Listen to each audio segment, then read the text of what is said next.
This podcast is part of the Shareable Podcast Network. Learn more at shareable.fm.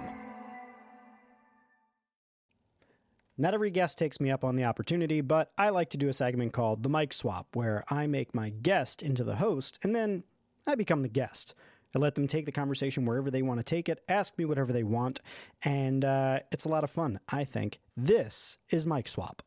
All right. Welcome, ladies and gentlemen, to this unique episode of Shareable with your new host, Marco Ambrosio, coming live from Summit after being a Brooklyn, a Park Slope refugee, I guess. I shouldn't say the word refugee, though. That's the wrong word.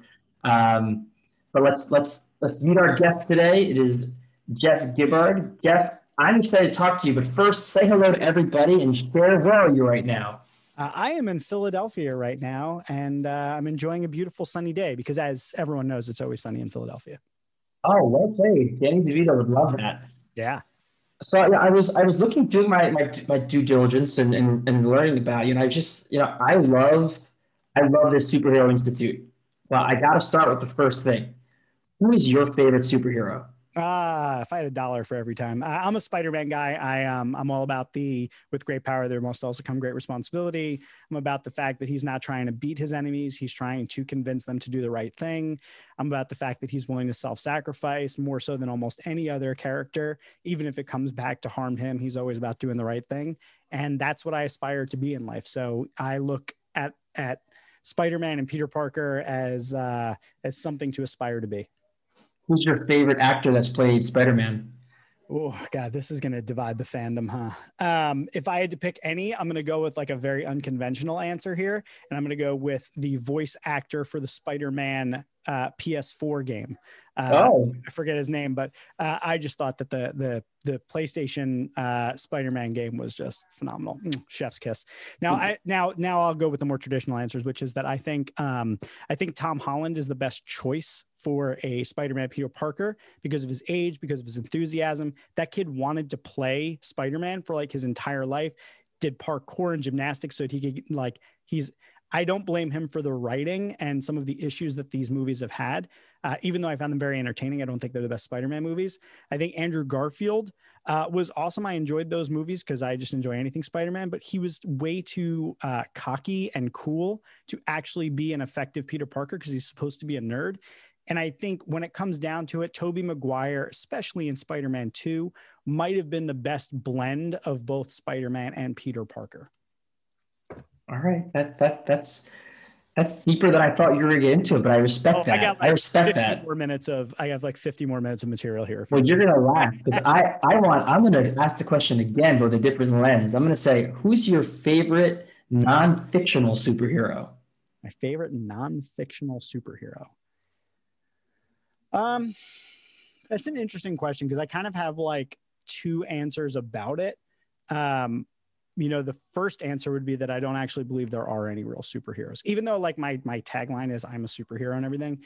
I think all we are people trying to do the best that we can in life. And I think we have people who, have a better batting average, I guess I would say, of doing the right thing versus the wrong thing. But I think if we've seen anything out of Me Too and the reckoning of social justice that's happening, and everybody's got something problematic that they didn't ask for, but that just was like placed on them in their life. And as a result, they are not just super heroic and idealized a la Superman in this world. So I would say that on a let's be like more generous with it and say all superheroes are actually flawed and therefore there are real superheroes in life. When you were on my podcast, I mentioned Stacey Abrams. I would look at someone like her and say like pretty heroic, a lot of things that she's done there. There are probably a number of politicians we could put out there that I would say like pretty heroic work. I think people who bring amazing ideas into the world, even if you don't fully wholesale agree with them, I would say are super heroic. Like I'm a fan of some of the theories and ideas of Karl Marx. I think there's a lot of philosophers out there that really opened up the discourse and make you think differently about life, from Nietzsche to, Plato and Socrates and Wittgenstein and all the different philosophers, I think give you a different perspective on things that help to open your eyes. I think people who write, books that help people to better understand other human beings, like a lot of the work of even Max Kendi. I read Cast recently. I thought that was really awesome.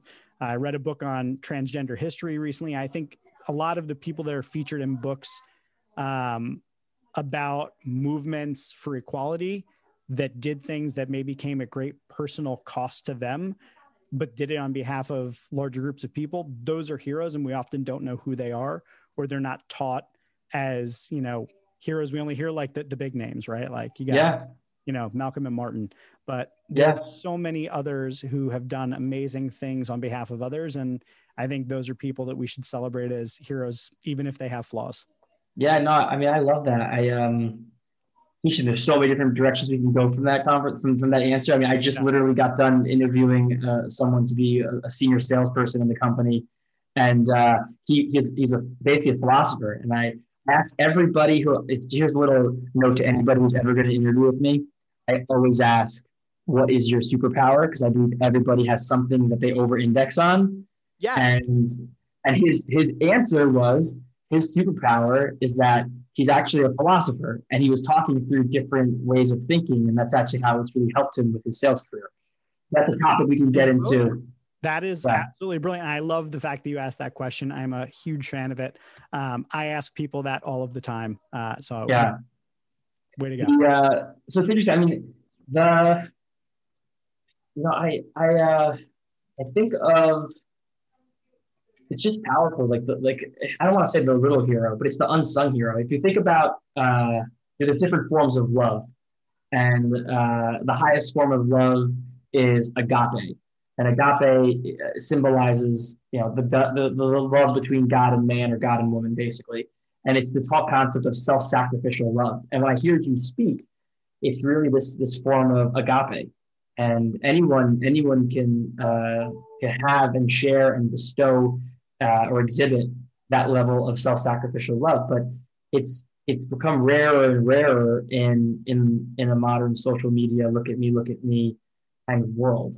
I'm wondering, like, it's interesting. Let's flip it around. Let's talk about not a person, let's talk about a brand. What is a brand that you really respect right now, or that you think is getting it, quote unquote, right?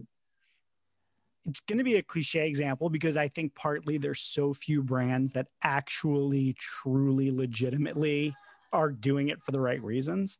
But I think Patagonia is one of the only ones that you can really point to, at least that I know of, because mostly when I think about like woke brands or brands that are like doing the right thing, I think it ultimately comes back to the fact that it benefits their bottom line. And I bemoan this problem all the time, because I think you should do the right thing because it's the right thing. And then if that turns out to make or lose you money, like, who cares? Whatever, do the right thing.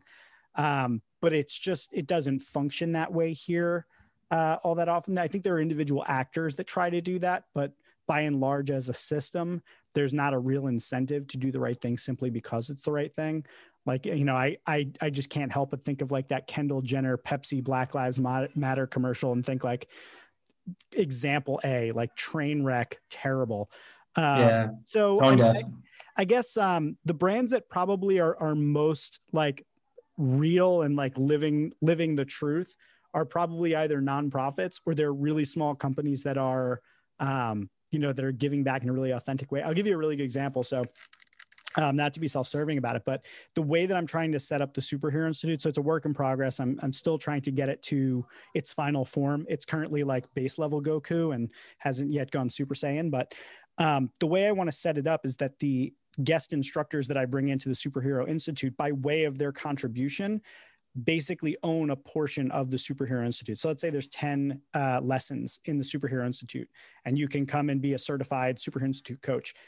And let's say that you come and you add one new lesson. Now there's 11 lessons. You own 1/11 of the company now. And I believe that because I believe that I'm not a big fan of like labor exploitation in general, and the idea that like, if you did something, I get to reap the benefit of that. So I think that's me walking the walk, right? Like, part of the reason I became a solopreneur is because I didn't want to exploit anybody else's labor. So like and I know how to do that. Like, I know how to build a company where I can make like a lot of money by, subcontracting people for less and then billing them out for more. It's just not something that I agree with. So I'm trying to like walk the walk. And I guess I think that it's really difficult when you're a large company to do that. I think I have the luxury of doing it because I'm just one dude that gets to make these kind of decisions. But I think by and large, once you get up to a point where you have a few employees, we kind of talked about this before we jumped on one of our things, but it's like when you get married and have kids, it becomes a lot more difficult to just like take off and go for a vacation. I think once you have employees, it becomes a lot more difficult to just say like, screw it, we're just going to like dump a bunch of money into a thing because we think it's the right thing to do. Yeah, no. So my father is a serial entrepreneur, for lack of better words, but he has a medical practice. And one of the things he taught us pretty early on, my brother and I, my other brother and sister, is when you are the owner, you get paid last. The first thing you need to do, and the number one priority, is hitting payroll. Yep. Because you're helping someone else with their livelihood. And we come from a world of like, a job is something that gives people dignity. Like, you know, people want to have a job. It gives them a better sense of self. And so I remember when I was like in high school, he's like, okay, here's the costs, here's the profit. Write out like what you think, like if this is the profit, like who gets paid, like what. And I put the owner first. Like, nope, right at the bottom, last person. You gotta pay this, you gotta pay this, you gotta pay this. At the top, pay.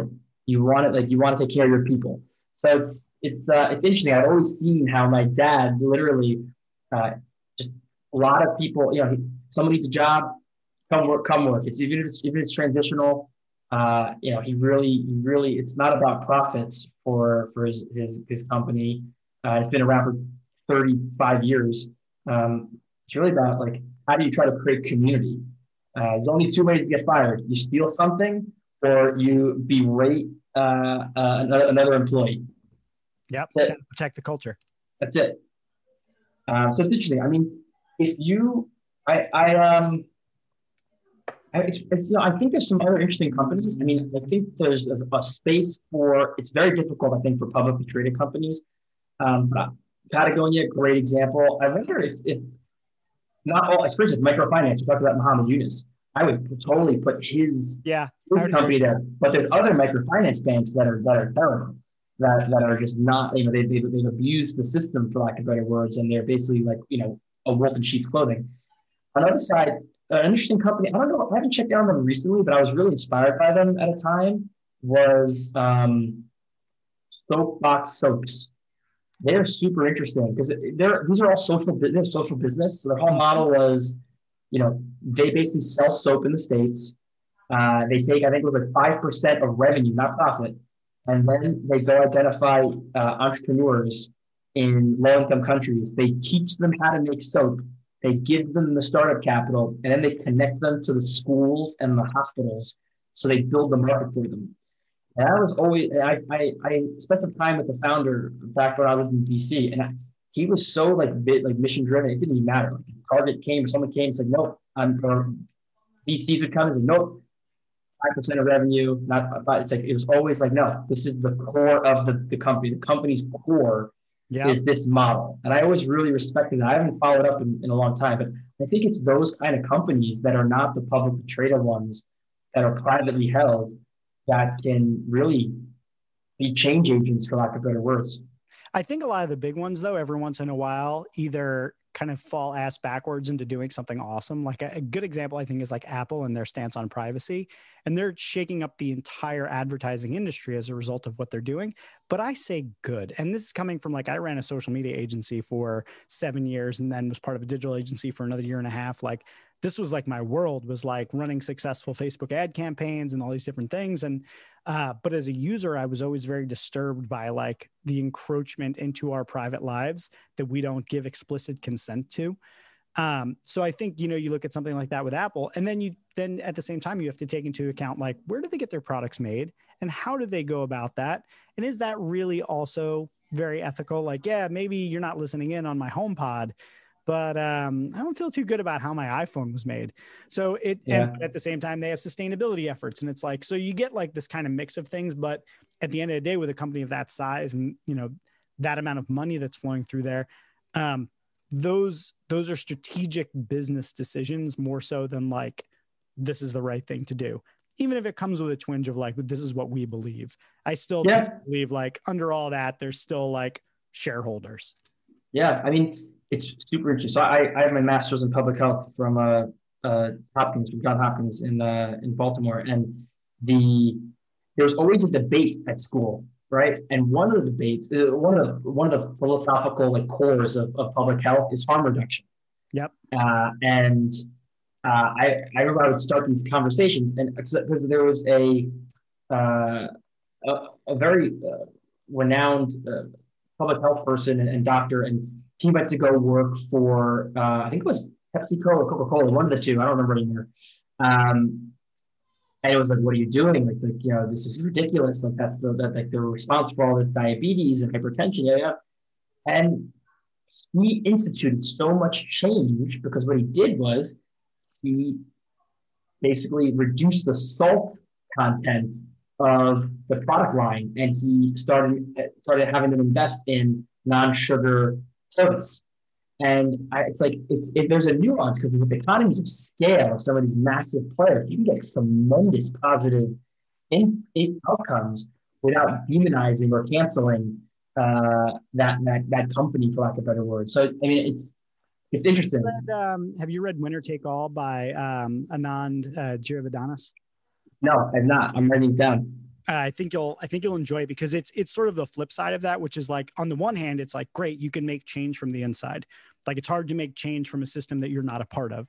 But the other side of it, which is kind of what this book is about, and to a certain extent, is that it's really easy to get swallowed up by the very system that you're trying to change. It's that quote, it's hard to get a man to see the error of his actions if his salary depends upon it. Or it's a quote. Oh, that's a great quote. I don't know that one. That's a great quote. It's not exactly that quote, but it's from...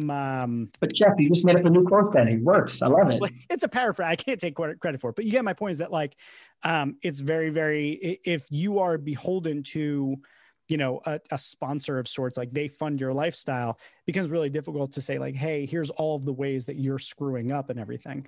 So anyway, I just think you would get a kick out of the book. It's a really interesting book, and he's awesome, worth following. Yeah. I think, it's the book recommendations and quotes are just really good content that's shareable. Wait, don't leave. If you've never listened to my fancy outro, do it just once for me, please. Okay, if you enjoy Shareable and you find it valuable, there's a few ways that you can support the show. One, you can share it on social media, which I strongly encourage. I mean, it's literally the name of the show, Shareable. Two, you can review it on iTunes, Stitcher, or wherever you get your podcasts. And if you're an Overcast user, as many of my listeners are, make sure to click that star button on the episodes that you like.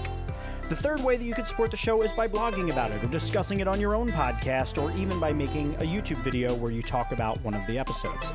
And then the final way that you can support the show is by supporting it directly on Patreon. You can find the link in the show notes. Now, before I let you go, I want to tell you about one other thing. You see, Shareable is just one of many projects that I'm working on at any given time. I've got another podcast called Rogue. I do a live streaming show every week called The Heroic Council. I've got a blog where I release a blog post twice a week. And if you're looking to keep up with all sorts of different content that can help you grow and become a superhero in life, I want you to check out jeffgibbard.me.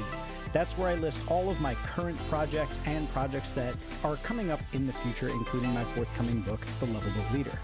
It would mean a lot to me if you could go and check out some of the other things I've worked on, because I put just as much of my heart into those projects as I do into Shareable. Thank you so much for being a listener. Thank you for being a supporter, and I hope to see you here on the next episode of Shareable.